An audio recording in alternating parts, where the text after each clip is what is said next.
Nick struggles with that too, but he's been only using that feetfinder.com to do his videos. And I keep telling him that nobody's really that interested. But Welcome to the Two Authors Podcast, an entertaining chat show hosted by best-selling mystery and thriller authors Douglas Pratt and Nicholas Harvey, in lively, humorous and informative conversation with distinguished guests who share their thoughts and experience about forging a successful author career. Hi everyone, and welcome to the Two Authors Podcast, presented by Vellum. How's about that, Doug? Presented by Vellum, like we're professionals. Well, we are professionals, and this is beyond exciting. It is. What a way to kick off season 3. This is season 3.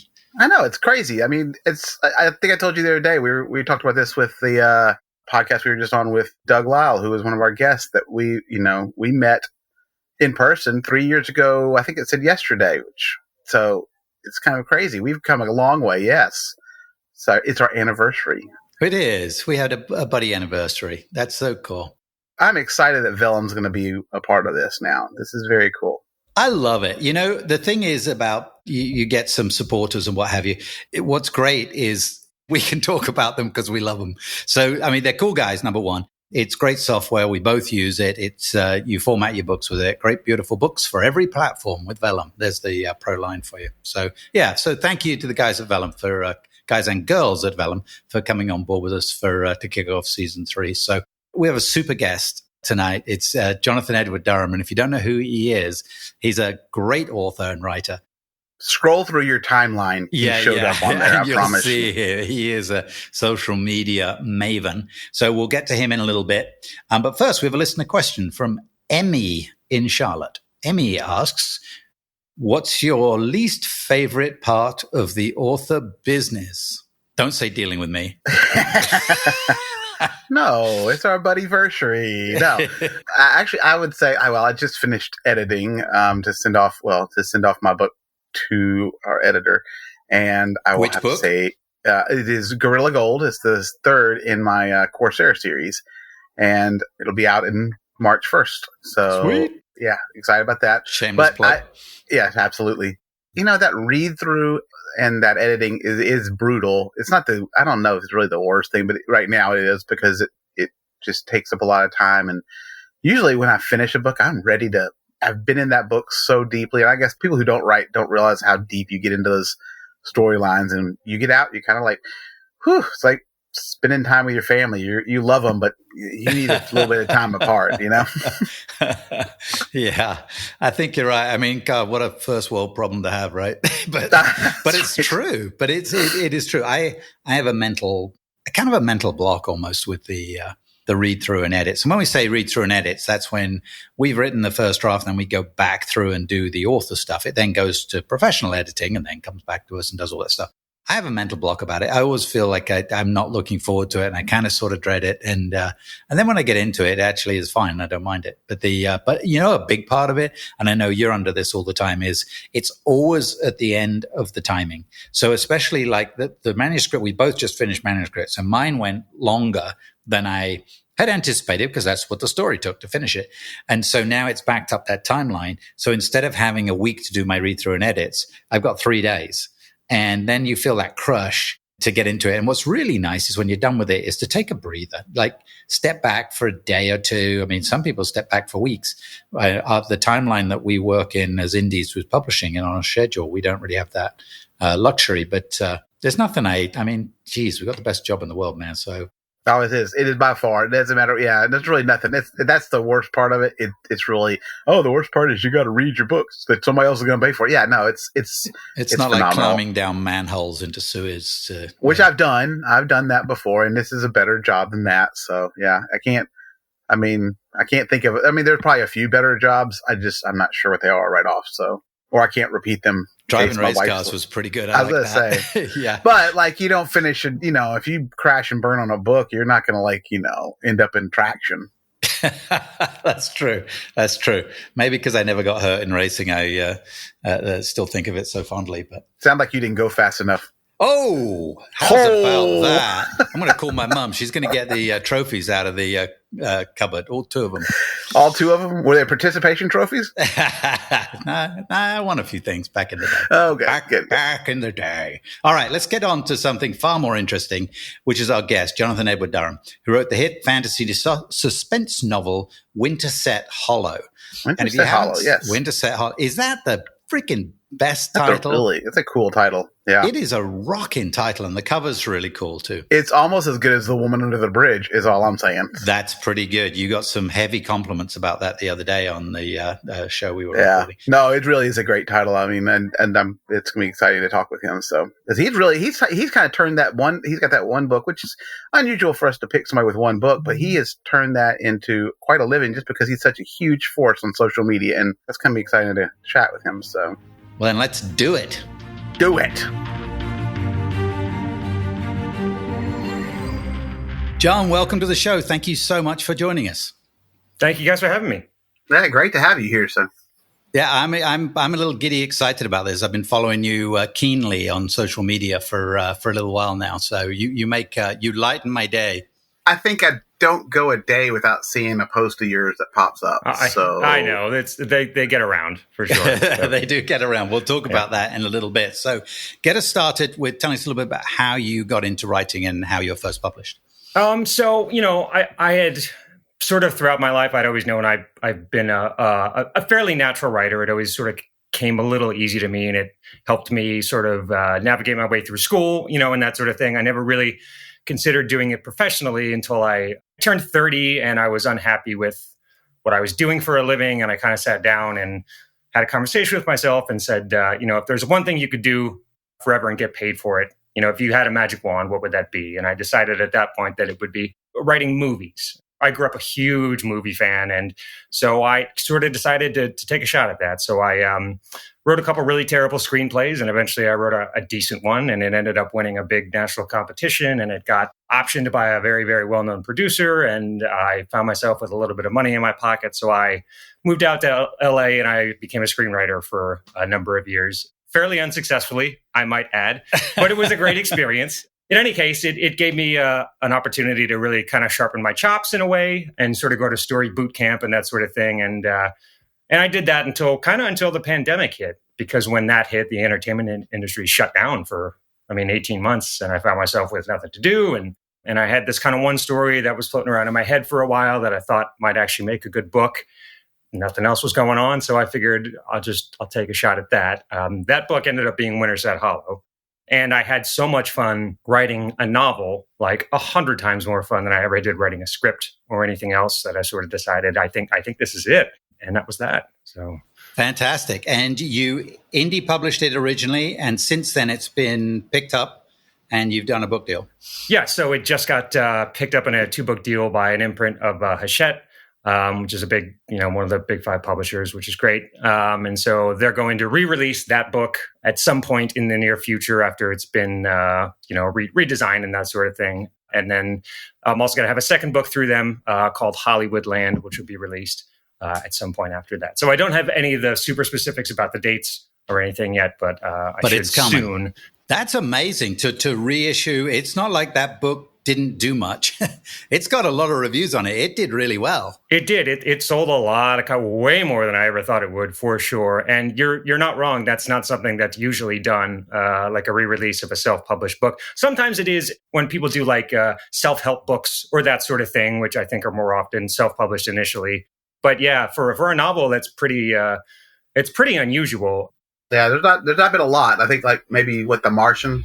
Oh, yes. Andy Weir's book. Yeah, exactly. Yep. And so it's nice to just sort of like, oh, I don't have to worry about like all that stuff anymore. Like I don't have to worry about, the publishing end of it. And like, cause that's a lot of work, frankly. So it's nice to have that sort of off my plate a little bit. We were just talking about that in the intro because we had a listener question that was, what's the least favorite part of things? And it's like, it includes all those things you just talked about. Everything but the writing is pretty much the answer. So, yeah. Yeah, as well. Sometimes that's my least favorite part of it too. To be fair, it comes and it goes. But yeah, all the I'm just terrible, man, at like clerical work, and just getting stuff done by deadlines that I don't think is important is so hard for me. So, it's like when little things like that have to be done, like it just drains me. Dude. I love it. I don't think are important. Well, it's true, man. It's like if I can't convince myself it's important, it's so hard for me to just do it when it needs to be done. It's like my car registration sometimes is 3 years out of date. It's like now you're poking fun. I have a boat registration out of date. Oh, so yeah, he knows. Oh, totally. So you have a degree in neuroscience, right? I do an undergraduate degree. Yeah. It doesn't. I don't know. It's an undergraduate degree, so it's not like I have a PhD or anything like that. But it was a fascinating subject to study, and I learned a lot from it. But I have never ever used that in my professional life, even once. I would have had to have gone to school for 7 to 10 more years for that to be like at all actionable. So it comes in handy every now and then when I need to pull some obscure and impressive facts, about the brain out of the air, but it's just a diploma, man. That's all it is. Oh man, well that sucks. I have this issue, and I was going to ask you about it. I thought you might be able to figure it out. I mean, maybe take a stab at it. He's like, I really don't have health care. We're authors. We don't really get insurance. I'll give you advice. It may not be good advice, man, but I'll give you some. Yeah. You know how to hang up the call afterwards. So. Yeah. Nah, I was gonna say you've been writing Ann Landers trying to get all your psychological things for years, and nobody's ever helped you with it. So exactly, I know my lane. Yeah, there we go. Cool. All right, let's move on to some of this social media stuff so I checked a couple of days ago, and you had 253,000 followers on Facebook, but I checked this morning. And you have 254,000 followers on Facebook. It's like 1,000 people got on board. So now we got to get some kind of reference here, because you know how it is when you get into big numbers. It's like it's just numbers, right? So the country of Barbados has 268,000 people. So the rate it went up this week, you'll probably be there in about a week. You'll be as big as Barbados. The city of New Delhi in India, that has 250, so you're bigger than New Delhi. And Winston-Salem, North Carolina, is 253,000, bang on what you were 2 days ago. So when you post something, you're projecting to every single person in Winston-Salem, North Carolina. Well, the town of Winston-Salem has always been my target audience, so it should be. I know the numbers are a little crazy, and that's I have just as many, I think, on Instagram as I do on Facebook, and there's other platforms too. It's wild to really step back and think about it, because that's all happened in the last 2 years, basically. How did it happen? How did you build that? That's a tough question to answer. It just sort of happens out of nowhere, man. Before I published Winter's at Hollow, I wasn't really on social media much at all. I had a personal Facebook page, you know what I mean, that sort of thing. And I think I had a Twitter account, but I think I created it 8 years before then and really hadn't touched it since.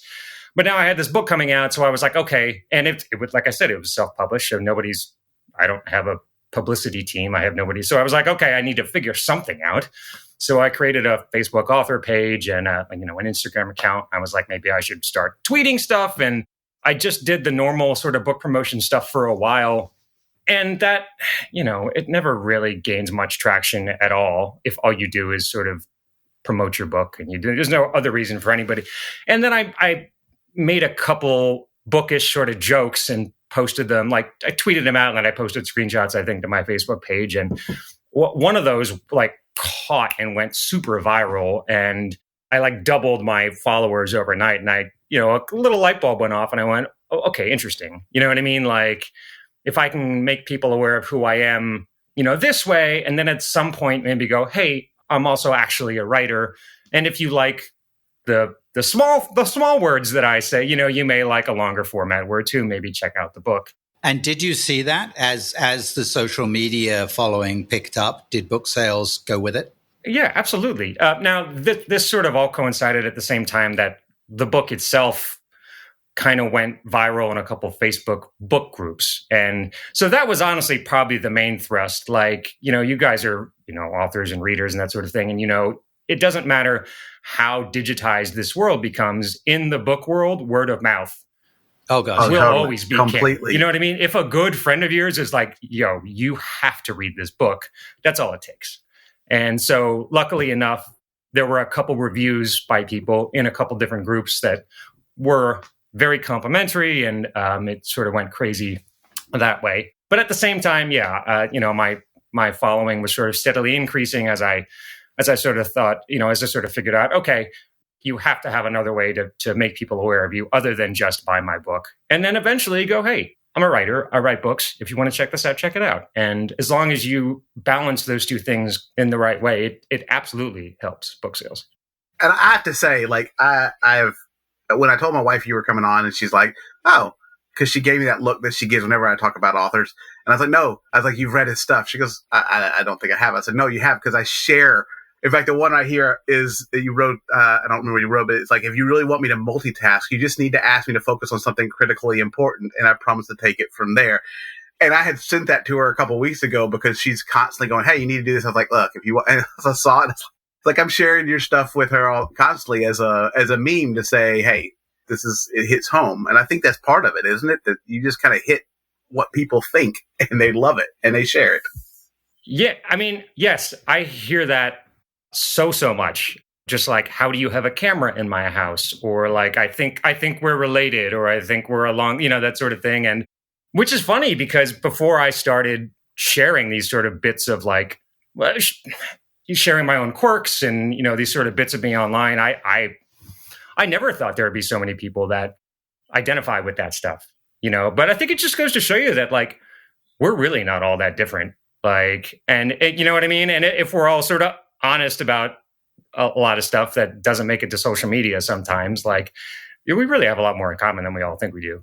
How do you come up with it? You keep coming up with new ones. So I'm like, man, these are so pithy. And I'm like, I need something like just that quick. And you're on top of it. I mean, it depends. Sometimes it does just come to me, you know what I mean? As like an aside to something that's happened during the day, or something I'm talking to my husband about, or something I'm talking to a friend about. It's like you start hearing conversations in terms of like little nuggets sometimes. In terms of, I got to make a note of that. Well, I mean, kind of, yeah. And, you just hear something and you go, oh shit, that's kind of funny. And like, I think people might relate to that. And so you write that down. And sometimes it takes a little more like purposeful construction. Like sometimes I will sit down for an hour and go, okay, I don't really have anything that I think is great to like post tomorrow. So, let's try to think of something. So like sometimes it is a little more intentional, but most of the time it's just, just learning to think about what you see and what you hear and what you do in a day in terms of that. And if someone's not following you, which I can't imagine anyone listening to the show is not following you because you've got a big author following, the posts, what you put out, you do share some other stuff, but generally it is a black background with white lettering, and it's simply a thought. It's generally a thought or a little snippet of a conversation or something like that. And to me, it's like the show Friends. It's just people, man. It's so normal and with a dry wit to it. It's brilliant. Yeah, it's great, man. And it's great to see people like engage with that stuff, and to see the comment sections sometimes are so good. And they make me like, people always say, oh, you make me feel so seen. But like, I feel the same way. Like when I go to a comment section and there's hundreds of people being like, I'm feeling the exact same way today. And they start talking to each other. And it's like, it does feel like all of a sudden you're like, hey, why can't I have this group right here? These comments that just really hit home. And like, that's the kind of people I want to put in my life. I think that's the feeling that people have, especially as divided as we are in this world right now, that it's nice to say, oh, well, there are people out there who are like me. And that makes a huge difference. It's great. And it can make a whole difference in your day or your month or your year or whatever. And I'm a kind of a private guy. I'm a bit of a homebody, as you may have gathered. This in a way is sort of the way I like interact with the world and the way I interact with the community. And like, because everybody needs that, even as much as a lot of us say we don't. So, sometimes this is like my dose of that too. So now one of the questions that I know gets asked a lot, because we've talked to people about it constantly, and since you're so good at it, is really like frequency of posting to get people to notice things.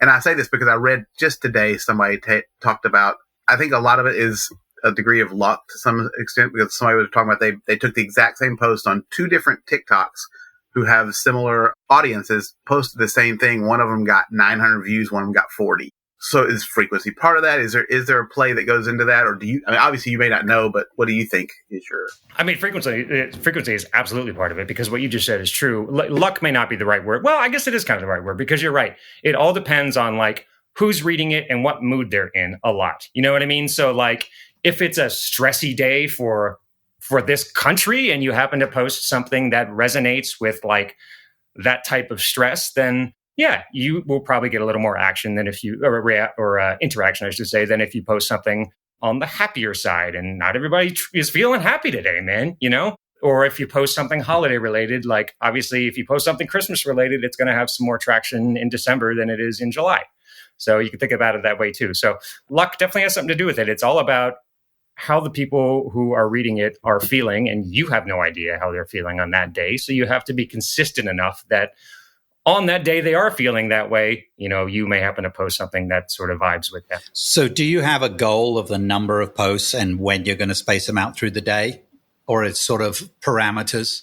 Kinda, yeah. I try to do 4 or 5 a day because I think that's a good number and it doesn't stress me out too much. Like, I don't think I could do 6 or 7. That's an awful lot. Because I think it's enough that like you can sort of post it throughout the day so that people in different time zones get to see it and that sort of thing. And it's also enough of like, you know, if you hit sort of a different subject or a different vibe in each of your posts, well, then you can maybe hit kind of everybody in some way, shape, or form. And, you know, so.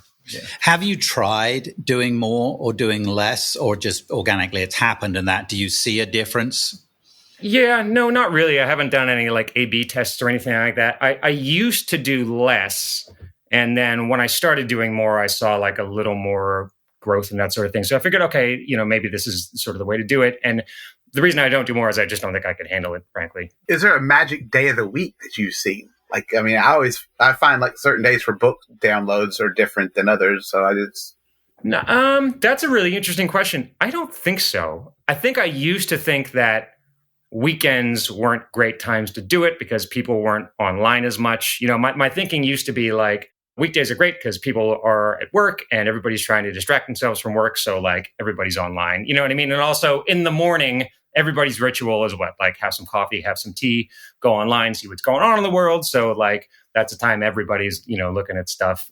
I used to think that, but I don't know if that's true, man. I don't see weekends being any different, like engagement wise than weekdays, frankly. With those algorithms, like, I mean, Nick and I we're regularly interacting, but there's still days I see a post of his that's 5 days late. So you know, you never know what you're being posted. So yeah, no, you don't. And you also like, they change that stuff all the time, man. So, you know, it's like, there's no rhyme or reason to it. And like, it's almost not worth your time to try to figure that out because by the time you do, it's going to be different anyway. So what about the other question, and we get this a lot too from our readers, is like, what are your demographics? What demographic resonates with you the most, or do you have an idea, or can you even tell? I've never looked at an actual like statistical breakdown of that, but if I had to hazard a guess, I would say it leans heavily probably towards women and probably towards people over 30, 35. But that's also the same demographics as the book world in general.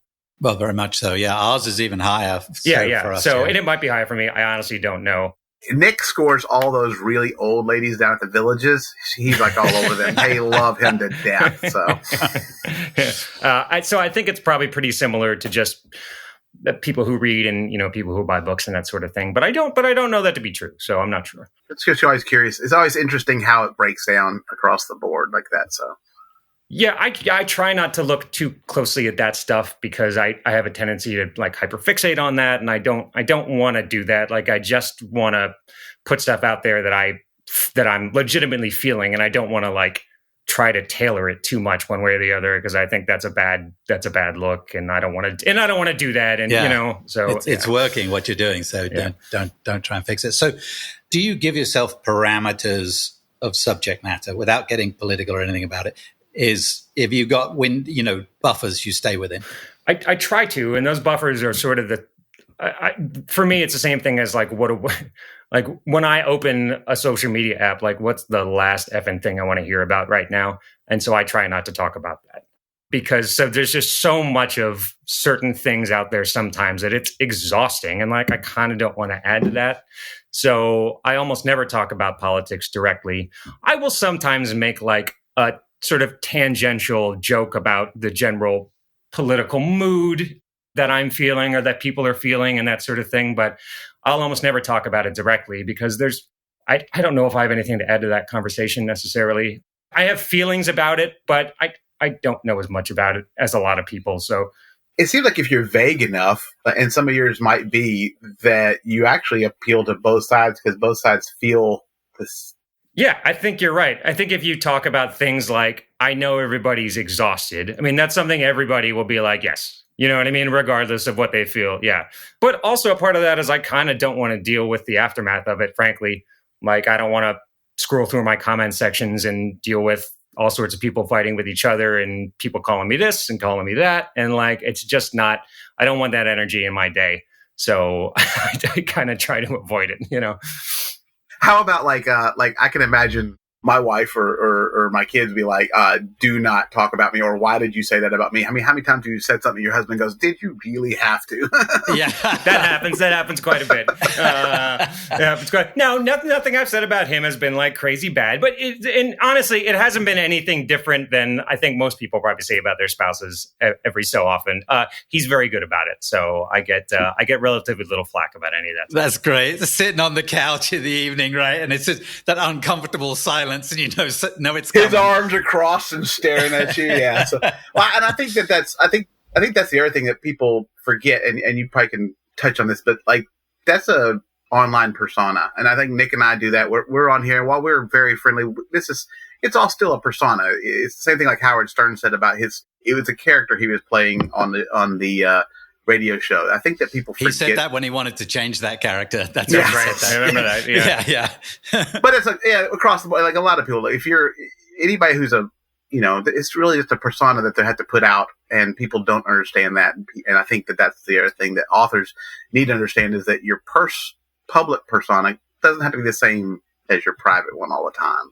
No, it doesn't. But I think, depending on what you're doing, it works best if it is. It can't be vastly different. I can't come in and be like, well, I'm far right winger, but I'm pretending to be left. People aren't dumb, man, and they see through bullshit. And depending on what you're doing, the blinding majority of these posts are exactly who I am, believe it or not. And I've had people make comments like that, like, it's persona, et cetera, and it's like, no, man, this is pretty much it. Like, I'm funnier about it online than I am in real life. You know what I mean? But I think people resonate with stuff that feels genuine to them. I agree with you. That's not. I'm not saying like you can't be vastly different. No, I understand what you're saying. Yeah. I mean, I think sometimes what you're saying is, when people say that, they do mean the fact that, like you're trying to be funny about it. And like that's a very fine line sometimes, you know what I mean? And that's valid. Yeah. So one more question about Facebook, then we'll move on to something else. But how often do you put stuff about your book in there? So I try not to do it more than once a month. And I probably don't even do it that much anymore. But I used to be very, very cognizant of that. Like, maybe twice a month, you know what I mean? But I don't think I've ever done it any more than that, because people just get tired of that. And like, you need to leave enough time for like enough new people to have their eyes on you for it to be something they haven't seen before, to sort of make that, worth your while in a way. Then there's the whole percentage of people that actually see whatever you post, right? So, which is a small number. So I try to just do it once a month. And then, I've recently started like a Substack thing where I do like a weekly column there. So I've started sort of doing promos for that like once a month. And for me, that feels like it's kind of the sweet spot where like when you do it, it gets enough traction that this many other people see it. You know what I mean? Like if you do it every week, you don't get engagement on it because it's old news, and then new people don't see it because there's no engagement. You know what I mean? It's like the algorithm doesn't pick it up and that sort of thing. So is Substack one of those, and I haven't even stuck my toe in Substack yet, but is that one that it's like a daily thing you need to be on top of, or? No, not necessarily. Substack is interesting. It's a really, you know what Patreon is, right? So it's kind of like that, but it's much more writer focused and like much easier to navigate and easier to like. It's got everything Patreon is, but it's also kind of a social media platform. You can share stuff you find on there. You can make just little notes, which are just like little tweets and posts and short format things that people can read and share. And those, you can also make your posts where you post a column, where you post a short story that you've written, or you post your, so it's actually a really interesting platform. I've really, really grown to like it because it gives me an opportunity to like share a different kind of writing with people who follow me, but also maybe just aren't into reading books. They don't want, or they've already read my book. And so this is a way that every week I put out a 1,500 to 2,000 word sort of humor piece on just what's going on. And then once a month, I also do a short story, which is vibe-wise more similar to my books. So it's just an opportunity for me to like show people different sides of me that they don't see on, Facebook or Instagram and that sort of thing. Gotcha. And is that similar? You brought up Patreon, so I wanted to ask you about that. Is that similar to what you're doing on Patreon? It's the same content, except there's more short format stuff on Substack because there's room for it there, whereas there's kind of not on Patreon. So. But all the same stuff is there. All the columns and the short stories I post on both at the same time. Got you. And how long have you had the Patreon, and what was it like to build that up? It's a pretty new venture. I think I've only been doing it for about 3 months. Oh, wow, really new, yeah. Yeah. So I've had good traction with it. There's been a lot of people that have sort of come along for the ride. I really enjoyed it because it's also like given me a little kick in the butt to write different kinds of things.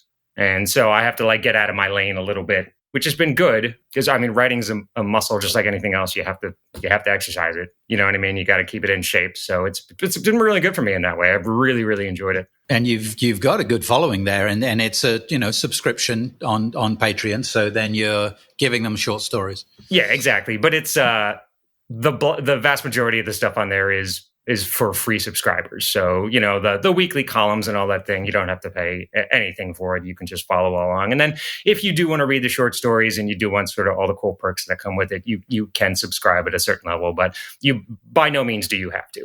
What else are you seeing social media wise as being something you want to dip a toe, as Doug said earlier, into, or at least claim a space? I don't know, man. I am having trouble wrapping my brain around the video aspect of social media, and which I haven't quite figured out how to do it. I also haven't figured out if I want to do it, because that's a whole different skill set, and you need to know a whole different type of production to do it. And I don't love being on camera, so there's that to consider also. But it seems to be the most sustainable way of doing it. Like, if you know what I mean? If you're on YouTube and you have a big YouTube following and you post consistently on there, that's a really sustainable way to make a great living. And you know what I mean? And that sort of thing. And I just don't know if like the content I enjoy putting out there translates to that world. I may try to find out at some point, but I haven't quite figured out how to approach that. Nick struggles with that too, but he's been only using that feetfinder.com to do his videos. And I keep telling him that nobody's really that interested, but well, what's really funny about that is I don't even know what you're talking about. I was going to go OnlyFans. I was going to go OnlyFans, but I was I've heard of OnlyFans. At least I've heard of that one. All right, I've got one more question, then we'll get into the standard question we kind of wrap up with everyone. So you have a blurb on your cover from Diana Gabaldon. Yeah. How did that happen? How did that happen, and how can it happen for us? That was just dumb luck and pure charity on her part, frankly. She is a friend of a friend of a friend of a family friend. Wow, she's Kevin Bacon. Kind of. So I've never met her. I've never spoken to her on the phone, nothing like that. But somebody knew I was writing this book, and they said, hey, I know somebody that knows somebody that knows somebody that knows her. Would you like me to see if she would read your book? And I was like, sure. You know what I mean? Yeah, of course, buddy. By all means, see if she would. And like, they got in touch with their friends who got in touch with their friends who got her email address and asked her if she would read it. And she said yes. And that's all it was, man. And so like, thankfully, she enjoyed it and agreed to give me a really great blurb. And that's how that happened. So it is by no means other than like her charity and her kindness, because I get asked to do the same thing, and I'll be honest with you, I have a lot of trouble finding time to do it, and I can't imagine. Oh, we do. How busy she is, compared to me. So she forever has my gratitude. Well, yeah, we struggle just to get people to show up on the show sometimes. So we're grateful for you too. So one of our other questions we ask for everybody, and I probably already know this answer from you already because it's obvious, but what do you consider to be your author superpower? I guess I have to say marketing at this point. I'd have to agree with you. I think we all knew the answer. We just wanted to hear you say it. So. Yeah, I think that's a hard question to answer without sounding like you're feeling yourself a little bit. You know what I mean? But I would say probably marketing. That or I do enjoy writing dialogue a lot. So yes, dialogue is awesome. I've had people say that sort of thing. So if we're talking purely writing mechanics, that's probably it. It appears that I'm good at marketing. You're pretty good at that. Yeah, you've done something right there. So cool. All right, we got one more. Doug, do you have the wheel? I do have the wheel. I had to go get it out of the car. So we have our wheel of questions here. So this is our last question for you, and then we'll go on, and it's just a lot of fun. It won't be a serious one. It's got a cool sound effect. Okay, what's a hidden talent that people might not know about you? Do you cross-stitch or knit or cook Thai food? I am a pretty good cook. Thai food is usually too many ingredients for me to wrap my head around, to be completely honest. I've tried my hand at it. I'm a pretty good pickleball player. I used to be a tennis player way back in the day. And when we moved out here to Virginia from the mountains, we didn't know anybody. I was sort of charged with meeting people, which I am typically terrible at. But I've always been kind of an athlete, and I decided to give pickleball a try, and I just like everybody says, I got 100% addicted to it, and that's how we've met all our friends, and I've gotten pretty good at it. So I play a lot of high level pickleball. So you beat up on old people on a pickleball? No. I mean, sometimes, but now you better be careful because our both of our cover artists is Dave Behrens, and he is a tennis pro and teaches pickleball down in Knoxville. And so, yeah, we gotta love pickleball. Bring it on, man. I play a fairly high level competitive pickleball, which is a ton of fun and is my outlet. When I'm having a bad day and that sort of thing. And so there you go. Fantastic, John. Thank you so much for joining us. This has been a real pleasure for us. We appreciate it. Yes, you've been great. So thank you so much.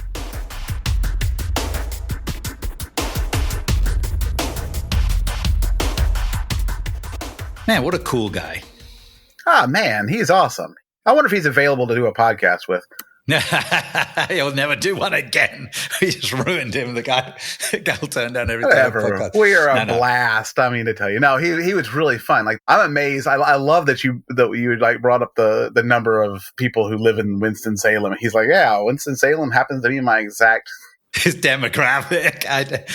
He said that with a very dry sense of humor. Yeah. Irving, Texas is another one, by the way, 254,000 people. Laredo, Texas, we're talking about the biggest state, the biggest everything the biggest, in Texas. Well, it's not the biggest. Isn't Alaska bigger? But yeah, it's still. No, not according to Texans, it's not. Well, I will say, here's the thing. I like some of the things he said, and I think this is the big takeaway that our listeners and authors who are getting started is, one, we all hate social media. It's the bane of our existence sometimes. Most of us hate social media. But the fact is, the frequency of how often you post can affect the algorithm and everything else. And it doesn't matter how many times you search, everybody's going to have a different answer. But I think for me, the one answer that's completely wrong is 0. So if you're not doing anything on social media, then you're missing a boat right now. And that's just important, I think. So. For some people, they've been struck by lightning on TikTok or what have you, and it's blown up and made their careers and things like that. But I think that, the point is exactly what you said. Unless you go stand out in the rain, you're not going to get hit by lightning. So you've got to get in the game. I mean, he's the first one to say, look, there's some luck involved in doing this thing. It wasn't like he had strategy, but it wasn't like it was, it came together. He got lucky. It took off. It took off a little more and it took off a little more. But he was in the game to do that. And the thing, what he did was you don't have to do it the same way as anybody else. Do something that's comfortable with you. Because a lot of it, a lot of authors are introverts, and we just sort of play extroverts when we do things like this. But find something that's comfortable with you. And that could be people are killing it, taking pictures of their cats and dogs, So That's true. And, he said he didn't start out doing these little pithy statements and stuff. And again, if you haven't read his stuff, it is hilarious. I mean, I sat there and just, I read all of it when I told my wife about it. We went through reading his Instagram. It's hilarious. He's very insightful. But he said he started out posting his book. Well, we all know that doesn't work. That doesn't get us any sales. So if you find something that's not working, then change it until you find something that does. So, yeah. I'm in the midst of changing up the way I'm going about it. We talked about it earlier, and chatting with him has really adjusted that too. So going to that feetfinders.com is what he's doing, guys. So you check him out. Nicholas Harvey. Well, I'm going to have to Google it and see what it is now. Well, hey, guys, check out our show notes, though, for that. So as we get off. I was going to say, that's perfect. Yeah, let's mention our sponsor again. They'll be one and done. Hey, look, big thanks to our friends at Vellum for getting on board and supporting us with the show. We really appreciate it. Head over to vellum.pub to check out what they have, or find a link in our show notes where you'll also find links to our guest information, as well as our stuff, social media, books, and episodes every 2 weeks. So until next time, be cool to each other. And fair winds and following seas. You've been listening to the Two Authors podcast with Nicholas Harvey and Douglas Pratt. Subscribe on your favourite platform for alerts on new shows coming every 2 weeks.